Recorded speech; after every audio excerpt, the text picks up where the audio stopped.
நேயர்கள் அனைவருக்கும் டாக்டர் ஸ்ரீரங்கத்து கோவிந்த பட்டரின் கோடானு கோடி நமஸ்காரம். ஒவ்வொரு அத்தியாயமாக நான் உங்ககிட்ட சொல்லிட்டு வரேன். அதாவது ஷார்ட் அண்ட் ஸ்வீட். அதில் என்ன இருக்கோ அது மட்டும் டீப்பாக நிறையா பேர் சொல்லியிருக்காங்க இல்லையா? இப்போ நான் சொல்ல போகிறது ஷார்ட் அண்ட் ஸ்வீட். ஒவ்வொரு அத்தியாயங்களும் என்னென்ன சொல்லுதுன்னு 7 அத்தியாயம் வரைக்கும் நான் உங்களுக்கு சொல்லிட்டேன். இன்றைக்கி சொல்ல போகிறது 8வது அத்தியாயம். இந்த 8வது அத்தியாயத்தில் கிருஷ்ணன் சொல்லக்கூடியது என்னென்னா அக்ஷர பிரம்ம யுகம். இதில் என்னென்னா இறப்புக்கு பின் ஆன்மா அடையும் நிலை. இறந்தப்புறம் நம்ம ஆன்மா எப்படி இருக்குது, என்ன இருக்குது, அது ஒரு நிலை. அதுக்கு அடுத்தது அர்ஜுனோட கேள்வி என்ன தெரியுமா? பிரம்மான்னா என்ன, பிரம்மம்னா என்ன, ஆன்மா எங்கே இருக்குது, கர்மாவிற்கும் படைப்பிற்கும் என்ன தொடர்பு? கர்மா, நம்மக்கிட்ட 3 கர்மா இருக்கு இல்லையா? போன ஜென்மத்தில் பண்ண கர்மா, இப்போ பண்ணக்கூடிய கர்மா, எகைன் நம்ம பண்ணக்கூடிய கர்மா, 3 கர்மா. இந்த கர்மாக்கும் படைப்பிற்கும் என்ன தொடர்புன்னு கேட்கும்பொழுது கிருஷ்ணன் சொல்லுகிறார், போன ஜென்மத்தில் என்ன பாவம் புண்ணியங்கள் பண்ணமோ அதுக்கேற்ற மாதிரியான படைப்பு இப்போ இருக்கும். இப்போ நம்ம என்ன பண்ணுறோமோ அதற்கும் ஒரு அக்கௌண்ட்ஸ் இருக்கும். அதுக்கு அடுத்தது என்ன பண்ணுறோம், அதாவது இன்னைக்கு இருக்கக்கூடிய நிலைமை, நாளைக்கு என்ன ஃபியூச்சர், அதுக்கு ஏற்ற மாதிரி தான் நமக்கு பாவ புண்ணிய கணக்கு அடுத்த பிறவி வரும். இந்த கர்மாலேருந்து நம்ம விடுபடணும்னா நம்ம என்ன பண்ணணும்? அவன் ஒருவனே கதி, கிருஷ்ணன் ஒருவனே கதி என்று கிருஷ்ணனுடைய பாதார விந்தத்தை நம்ம சரணடையணும். அதுக்கு அடுத்தது இறுதி கால நினைப்பு. மரண தருவாயில எவனொருவன் முழு முதற் கடவுளான கிருஷ்ணனை வணங்குகிறானோ அவனுக்கு மறுபிறவி என்பது கிடையவே கிடையாது. ரைட்டா? எவனொருவன் என்னை அடைகிறானோ கிருஷ்ணன் சொல்கிறார். அதுக்கு ஒரு சின்ன கதை ஒன்று சொல்லுவேன். ஒரு ஊரில் ஒருத்தருக்கு 4 குழந்தைகள், ஆண் குழந்தைகள். அதில் என்ன ஆச்சு அப்படின்னாக்க 3 பேருக்கு வெவ்வேறு பேர், அவர் கடவுள் இல்லைங்கிற ஒருத்தர் 3 பேருக்கு வெவ்வேறு பேர் வச்சாங்க. 4வதா ஒருத்தனுக்கு பேர் நாராயணா அப்படின்னு பேர் வச்சாங்க. அவன் என்ன பண்ண, 3 பேரும் போயிட்டாங்க, இவன் மட்டும்தான் இருக்கான், கடைசி குழந்தை இல்லையா, கடைசி பையன். சரி, அப்பாவை பார்த்துட்டு இருக்கான். அப்போ அப்பா கூப்பிட படுத்த படுக்கை ஆகிட்டார். நாராயணா நாராயணா எல்லாத்துக்குமே நாராயணா தண்ணி கொண்டான். நாராயணா முடியலடா, ஃபேனை போடுறா, நாராயணா எனக்கு எச்சலோடு தொடடா, ஒவ்வொரு விஷயத்துக்குமே நாராயணா நாராயணா நாராயணா கூப்பிட்டே இருக்கும்போது அவர் ஒரு நாள் இறந்து விடுகிறார். அவருக்கு மோட்சம் கொடுக்குறாங்க. நாரதருக்கு ஒரு பெரிய டவுட். பெருமாள்கிட்ட போய் கேட்குறாரு, என்ன உன்னை இல்லைன்னு தூத்திட்டு இருந்தவனை போய் மோட்சம் கொடுக்குறிய நாராயணா, நியாயமானு கேட்குறாரு. அப்போ சொல்லுகிறாராம் கடவுள், அவன் எப்படியோ இருக்கட்டும், முன்னாடி எப்படியோ இருந்தான், அது எனக்கு பிரச்சனை இல்லை. ஆனால் பின்னாடி என்ன சொன்னான்? நொடிக்கு ஒரு தடவை நாராயணா கூப்பிட்டானா, நொடிக்கு ஒரு தடவை நாராயணன் கூப்பிட்டான் இல்லையா? அந்த நாராயணன்னு கூப்பிட்டதுக்காக தான் நான் மோட்சத்தை கொடுத்தேன். அதாவது நாம் என்ன நினைக்கிறோம் தெரியுமா? நம்ம கோயிலுக்கு போகிறோம், பணிகள்லாம் செய்கிறோம். அந்த பணிகள்லாம் செய்யும் பொழுது நான் பண்ணலை, நாம் யாருமே பண்ணலை.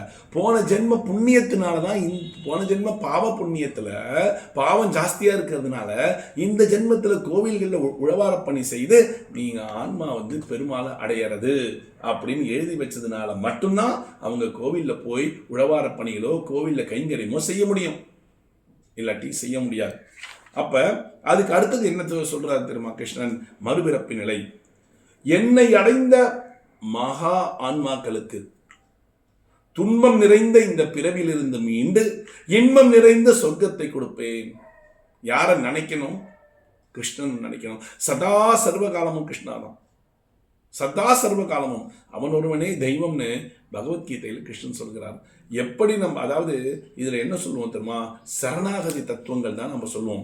அந்த சரணாகதி தத்துவங்களுக்கு ஏகப்பட்ட விஷயங்கள் இருக்கு.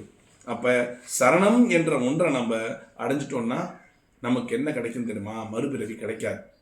சரி, இப்போ ஆன்மாவோட நிலை என்ன? ஆன்மா எப்படி பயணம் செய்கிறது பார்த்துடலாமா? ரொம்ப கஷ்டமாக இருக்கும். உடலை பிரிந்தவுடன் ஆன்மா தன் பழைய உடலை சேரணும்னு சுற்றி வருமா. அப்போ யமதூதர்கள்லாம் பிடிச்சி இழுத்துருவாங்களாம். அந்த ஆன்மா, பிரிந்த ஆன்மா திரும்பி சேரக்கூடாது. அப்போ பிடிச்சி இழுத்துட்டு போயிடுவாங்களாம். அப்போ என்ன பண்ணுமா தெரியுமா? ஆன்மா தான் வாழ்ந்த பூமி மற்றும் சொந்த பந்தங்களை சுற்றி வருமா.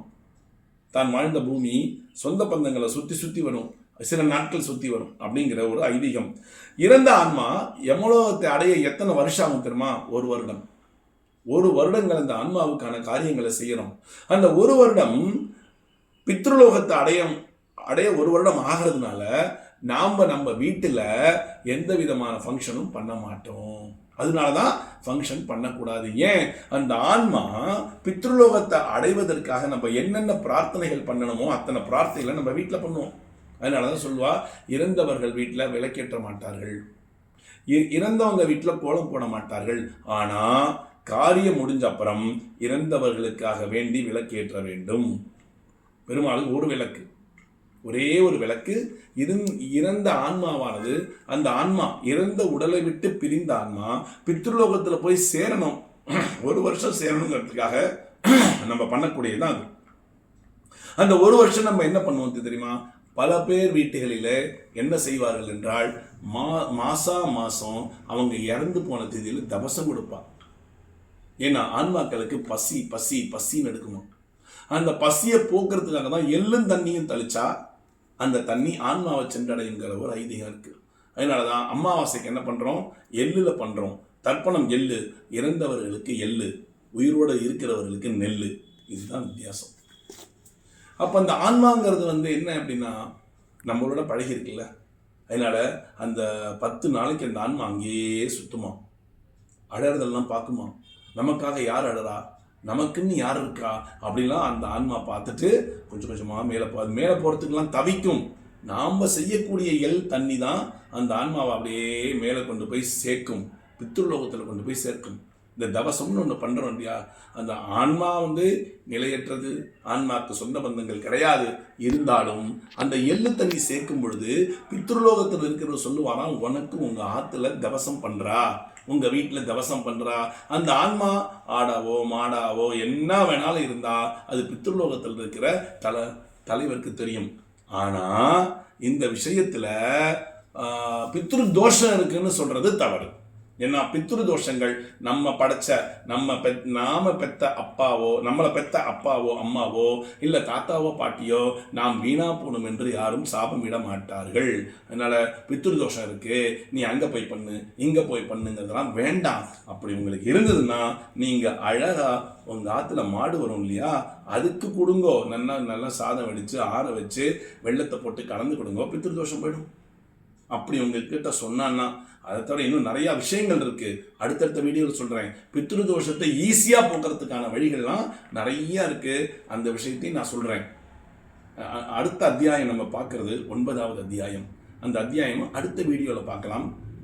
இத்தனை நேரம் வரைக்கும் இந்த வீடியோ பார்த்துட்டு இருந்த உங்களுக்கு ஒரு வேண்டுகோள், தயவு செய்து என்னுடைய சேனலை சப்ஸ்கிரைப் பண்ணி எனக்கு ஆதரவு கொடுங்க, லைக் பண்ணுங்க. அப்பதான் இன்னும் நான் நிறைய வீடியோ போடுறதுக்கு இன்ட்ரெஸ்டா இருக்கும். பண்றீங்களா? சொல்லி நிறைய பேர் செஞ்சிருக்காங்க. எனக்கு ஆதரவு கொடுங்க.